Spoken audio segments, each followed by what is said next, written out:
চট্টগ্রামের রাউজানের শুটকি ব্যবসায়ী জাহাঙ্গীর হত্যা মামলার প্রধান আসামি মামুন ও সহযোগী বিপ্লবকে অস্ত্রসহ গ্রেফতার করেছে পুলিশ।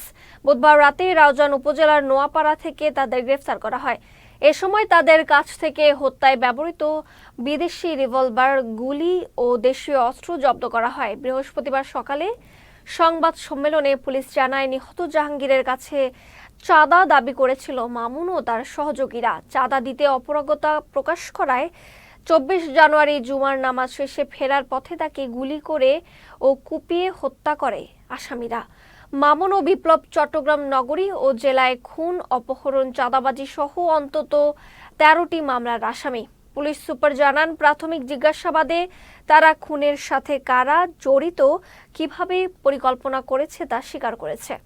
পরিকল্পনা সম্পর্কে আমরা জানতে চেয়েছি, সে এখন পর্যন্ত ওইভাবে খোলাসা করে বলেনি।